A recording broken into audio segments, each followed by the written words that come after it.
What are your immediate plans? Nakausap mo na ba father mo?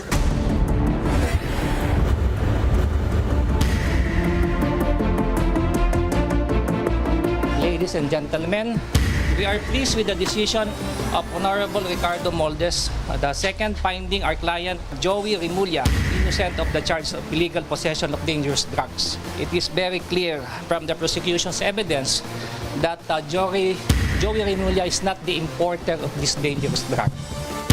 Ang mangyayari ngayon dahil acquittal, immediately executory ang acquittal, we're already working things out na maparelease si Mr. Joey Remulla from detention.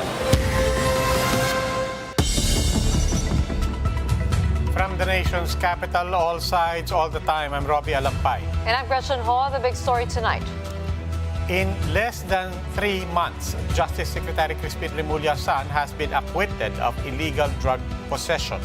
The speed in which the case was resolved drew flack from various sectors. Marian Enriquez with the big story. Nakausap mo na ba father mo?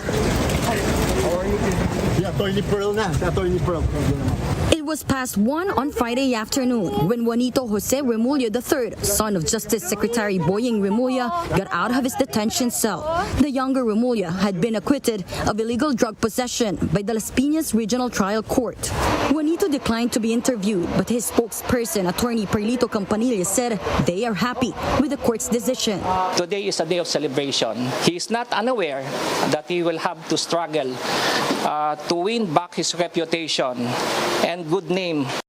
Back in October, Juanito was arrested during a controlled delivery operation in Talon Dos, Las Piñas. He received 2 packets believed to be kush or high-grade marijuana amounting to 1.3 million pesos.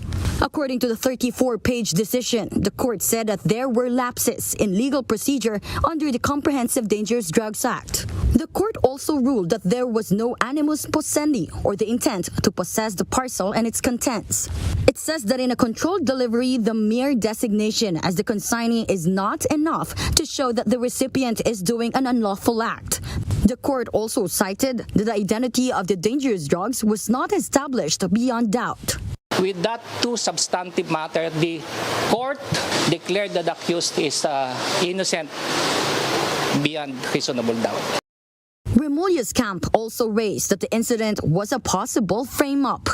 What is on trial here is not only Joey Remulla, but actually the delivery service of the courier system na pwedeng abusuhin at para i-frame up ang isang inosenteng tao. Remulla's acquittal, however, did not sit well with some government critics. Bayan Muna Executive Vice President Carlos Zarate said, "Sana all." He hopes that all other long-pending cases, especially with poor families or victims, are as expeditiously decided like that of Remulla III. Liberal Party President and Albay Representative Edsel Lagman, meanwhile, compared the swift exoneration of Remulla III to Senator Laila de Lima, which he described as stranded in the dark tunnel of injustice. Secretary Remulla, meanwhile, said he has still not spoken to his son, but is very relieved and happy with the result. He also clarified that he has nothing to do with the decision. I did not interfere in any way with the process. I trusted the process. And I wish my son further redemption in the future. He has to make something out of his life, something better than what happened to him. As for the PIDEA, it said that it will carefully study the reasons behind the acquittal and exercise due diligence in the conduct of future similar operations. Remulla III, meanwhile, still faces a separate complaint for drug importation and violation of customs law before the Pasay City Prosecutor's Office. For News 5, Marian Enriquez, we are One News. Let's get more details on the case. Joining us now is Attorney Perlito Campanilla, one of the legal counsels of Juanito Remulla III. Good evening. Welcome to The Big Story, Attorney Campanilla. Good evening, Sir Robbie and Ma'am Gretchen. It's my honor and pleasure to be here in your program. Maraming salamat po. Nakita nyo naman po yung reaction sa social media, sa media, pati sa kongreso, ang batikos ng mga tao, hindi pa dun sa desisyon, but just people asking, how could that have gone so fast? Paano nga po ba? Ano pong kakaiba dito? And also, I guess more importantly, will you acknowledge where the cynicism of people are coming from? Given that the typical experience of Filipinos is thousands are in prison, hindi man lang umaabot sa nasasampahan ng kaso, and now we have the son of the Justice Secretary, less than 3 months, dismissed agad. Oh, well, this has been a recurring issue thrown on us. Bakit nga daw parang may special treatment? But ang sagot po namin ay constant naman. Ano? Meron ho kasi tayong batas, yung Section 90, Republic Act 9165, as well as po yung guidelines ng Supreme Court 2017 na about drugs, meron nun tayong tinatawag na continuous trial. Sa continuous trial ho, dapat po matapos yung mga ganyang klaseng kaso in 75 days. Supreme Court po ang nagsabi niyan at batas rin po ang nagsabi niyan. Inabil lang po namin. Hindi po kami nag-waive nung right namin, hindi kami umayag na ma-extend yung 75 days na nakapaloob po sa continuous trial guidelines ng Supreme Court, that is 2017, and yung Section 90, 9165. Kaya po nagtuloy-tuloy. Kung tatanungin nyo naman po kami sa ibang kaso, yung ibang kaso kasi may iba-ibang sitwasyon yan eh. May iba-ibang antecedent facts. Maari pong hindi sila nag-waive. But so far as we are concerned, maari yung nag-waive sila ng continuous trial. But in so far as our case is concerned, hindi po kami nag-waive. Kaya po nasunod po yung 75 days na continuous trial. Kung hindi po nasunod yan, magkakaroon ng pananagutan yung presiding judge. Kung halimbawa hindi ho tinupad ng presiding judge yung continuous trial na 75 days, meron ho siyang pananagutan. Yun lang po yun, Sir Rodi.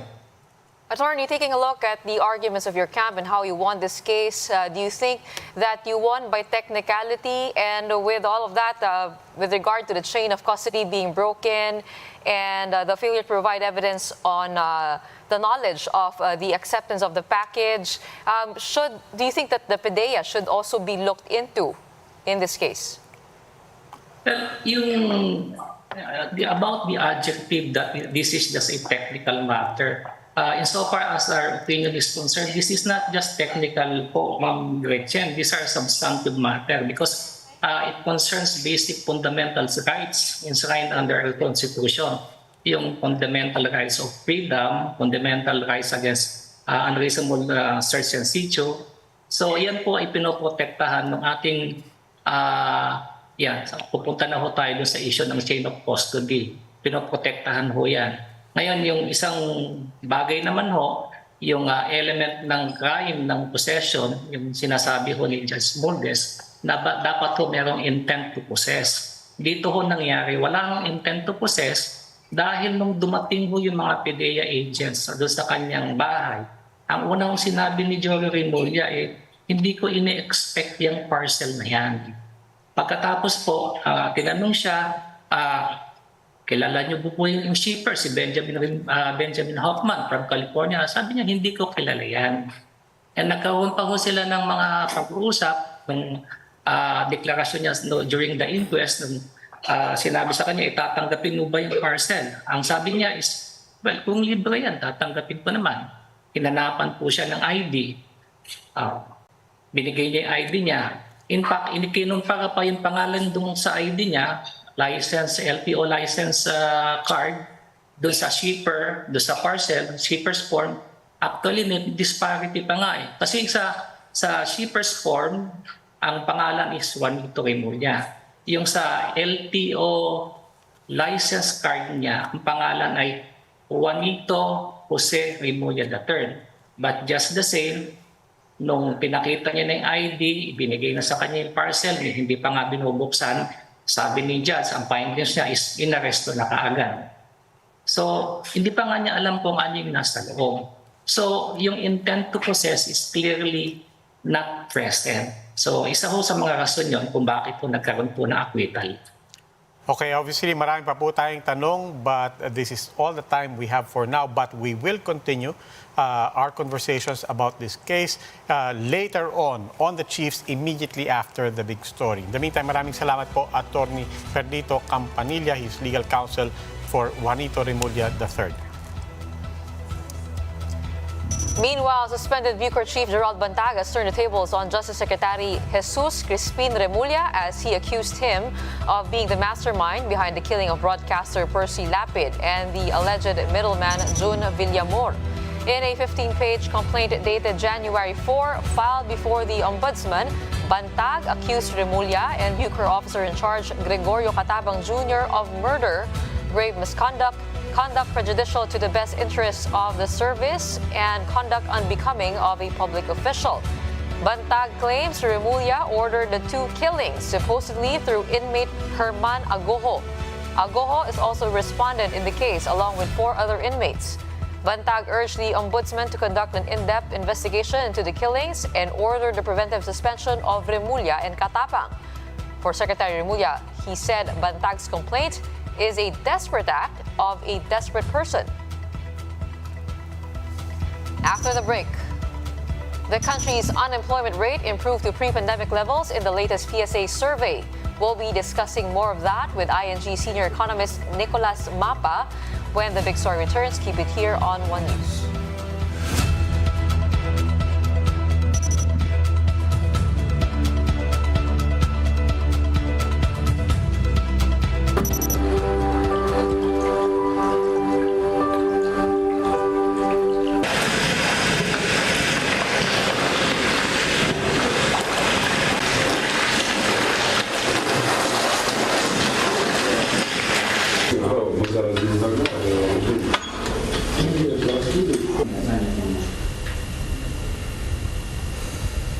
Даний захід він допомагає військовослужбовцю хоча б на протязі тижня привести себе в порядок, хоча б виспатися в теплій кроваті, ліжці.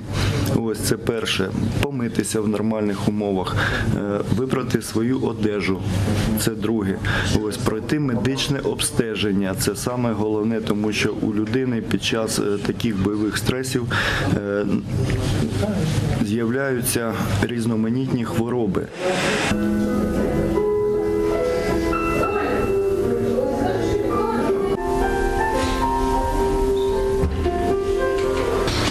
Працюємо в таких умовах, що вредять нашому здоров'ю.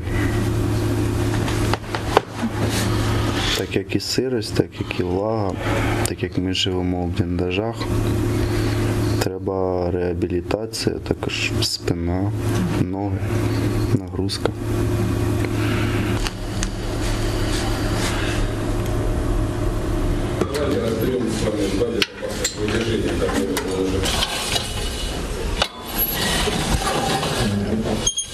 З мого підрозділу також хлопців пройшли реабілітацію, і видно, що хлопці приїжджають через тиждень, повертаються в підрозділи свої вже трошки відпочившими, набравшись нових сил.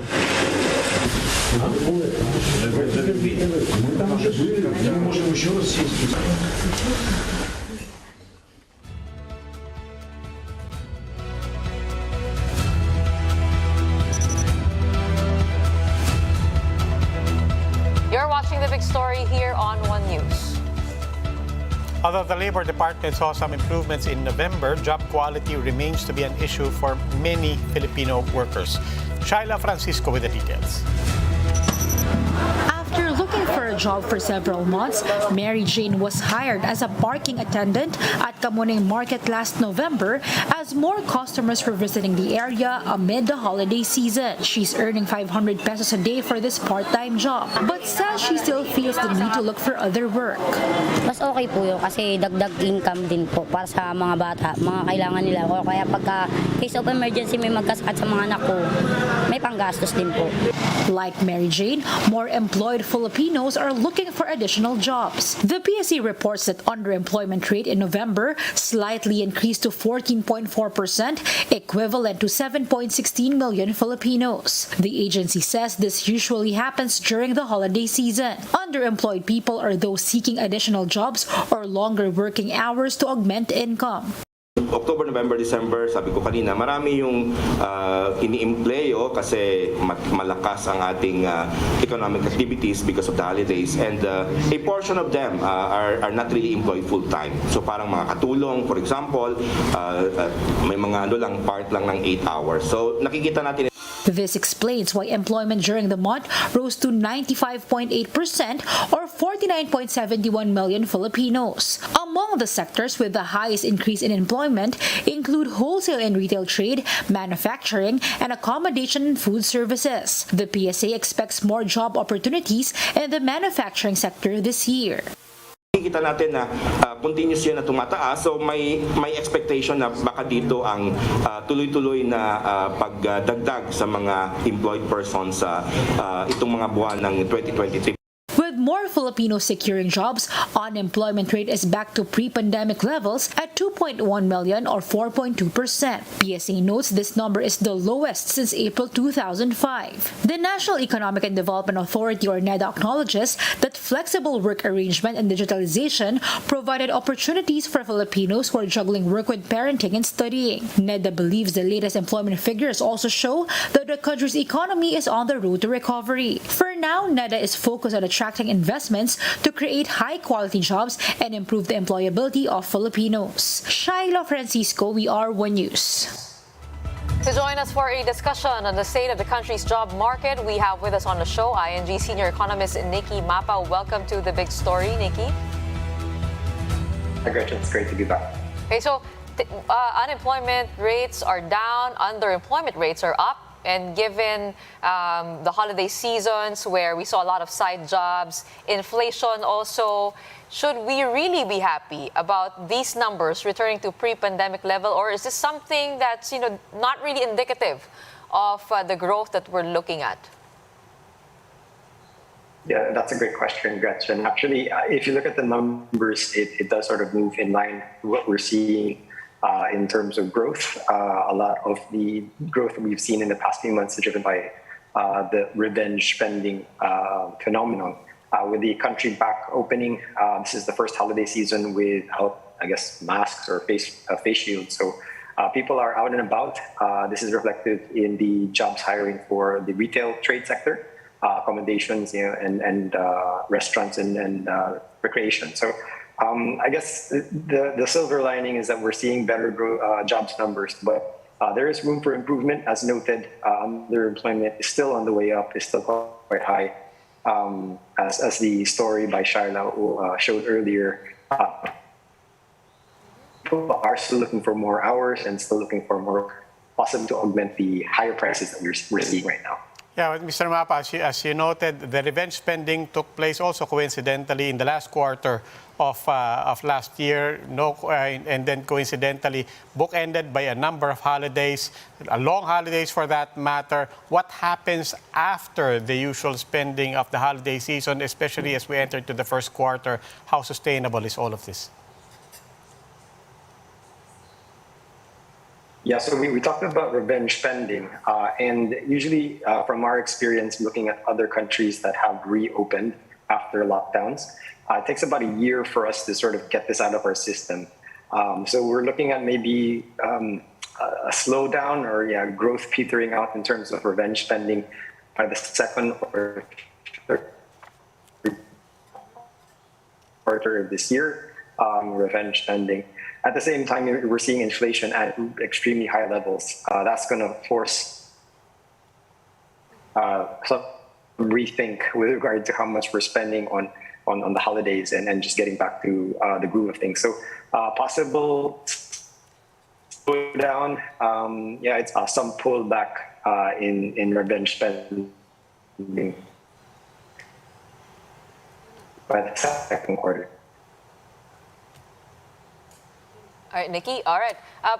taking a look at the economy kahit papaano, nakabuelo na because, last year was the time when we relaxed protocols. And taking a look at 2023, what are the opportunities that you see? Which industries have the most potential of experiencing high growth? Yeah, well, we're entering 2023 amidst expectations for a global recession. So we're going to have to rely on the domestic economy once again. One good thing we have, I guess, working in our favor is the fact that 2023 is the scheduled tax reduction from Train 1. So that gives us a little extra spending power that might support consumption in the near term. I think eventually we start to see people moving away from, the hotels and recreation, which has been, on a bonanza for the past 5 quarters. Maybe looking at investments, durable goods, people investing in cars, in construction once again. I guess with high rates, if rates start to come down, that does get another leg up. But I think in the next few months, we're going to have to rely on the domestic economy. Maybe less on revenge spending, but I guess more on the investment outlays. I think that's good news that we have less income taxes to pay. Thank you so much for bringing that to us on this Friday night. ING senior economist Nikki Mapa. Meanwhile, Baguio City Mayor Benjamin Magalong has confirmed that he will be part of the 5-member committee tasked to review the resignations of high-ranking police officials. Magalong told Radyo 5 that Interior Secretary Benhur Abalos called him late last night to confirm his position in the panel. Magalong, who served as former head of the CIDG, earlier expressed support over the internal cleansing efforts in the PNP. Abalos has yet to name the other 4 members that will form the review committee. Very much willing tayong tumulong at may establish natin yung credibility ng ating Philippine National Police. Itong nangyayari ngayon sa Philippine National Police kasi nawawalan nun ng tiwala ang ating publiko, ating constituents. Kaya itong ginawa ni Secretary SILG, Secretary Abalos, this is a manifestation na talagang nandyan yung resolve to really address yung problema. Meanwhile, 67 other police officers of the NCRPO, including Police Chief Jonel Estomo, have submitted their courtesy resignations. Estomo also underwent voluntary drug tests along with other police personnel. Manila Police District Director Andre Dizon, Provincial Directors of PNP Calabarzon, and PNP spokesperson Colonel Jean Fajardo likewise responded to the resignation call. At sinusuportahan po namin yung wisdom behind this decision dahil alam po namin na ito po ay makakabuti para po sa PNP organization at yung aming mga personal na interest ay kailangan pong has to take a backseat para po sa ikagaganda ng aming institusyon pati na rin po sa kapakanan po ng sambayan ng Pilipino. After a break, President Marcos holds an inspection at the NAIA to assess the situation days after it was hit by the airspace shutdown. That and more when the big story returns. Keep it here on One News.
We're still watching the big story here on One News.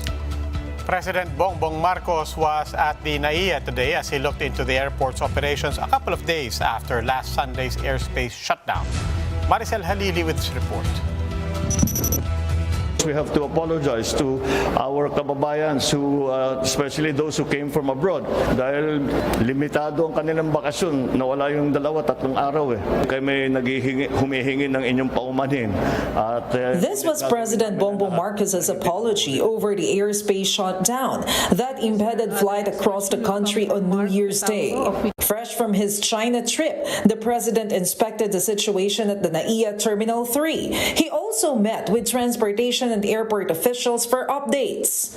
Around 64,000 passengers were affected by the airspace shutdown that was caused by a technical glitch. The shutdown lasted for about 6 hours, leaving thousands stranded on New Year's Day. For President Marcos, the situation could have been worse.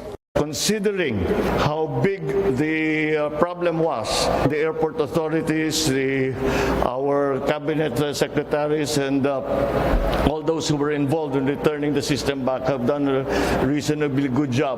At 6 hours is rather a short time. But to avoid a similar incident from happening, Marcos wants a backup system ready at the soonest possible time.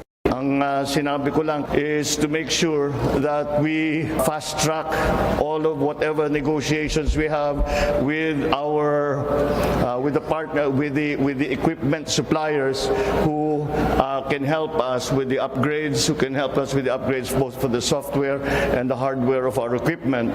And beyond that is to have a proper backup system so that if the whole system fails, like it did on January 1, we have a complete system ready to go. Yun lamang, that might take a little time. Meanwhile, the Transportation Department has tapped the Turkish manufacturer of the uninterrupted power supply that malfunctioned. The DOTR wants to know what caused the UPS to fail. A former DOTR undersecretary recently told One News that there may be lapses on its maintenance. Maayos pa po yung mga battery niya. No? Yung regular maintenance po, ginagawa rin ng mga technical people yan ng CAAP. No? Kinausap po namin sila and sinabi nga nila na regularly, almost on a daily basis, ini-inspect nila yung UPS na yan, no? And nung mangyari nga yung event na to, sinabi nung isang nandoon na parang may naririnig sila na maingay na fan. While authorities are seeking more clarity over the technical aspect of the shutdown, the national government has made an emergency procurement of 2 UPS units moving forward. For News 5, Maricel Halili, We Are One News. You got back from abroad this week. How was your experience at the airport? That was 2 days ago. In fairness, maayos. But then, immediately after, I texted a friend. Sabi ko, mukhang maayos naman. That was on arrival. Ang sinabi niya naman, siya pa-depart. They had to move their flight. It was a domestic flight. They had to move their flight from NAIA to Sangli. So, I think the experience, at least as of yesterday, was that yung arrivals nag-normalize na, but yung sa departures, marami pa ring backlog as of yesterday. But then also, I know somebody who flew out this morning from Terminal 2, and she was very, very impressed. Let's hope that was for everyone, not just coincidentally that President Marcos was there. We hope that's the end of the glitches for the first week of January. Of the glitches, but we're only in the beginning of really trying to understand what exactly happened. That's true. In the meantime, that's the big story tonight. For more updates, follow News 5, The Philippine Star, and Business World Online. You may also log on to onenews.ph for more analysis. Ako po si Robbie Alampay. The Big Story is also available via Signal Play app. Make a free account now at signalplay.com and stream One News anytime, anywhere. Ako po si Gretchen Ho. Stay safe, Philippines. We are One News, all sides, all the time.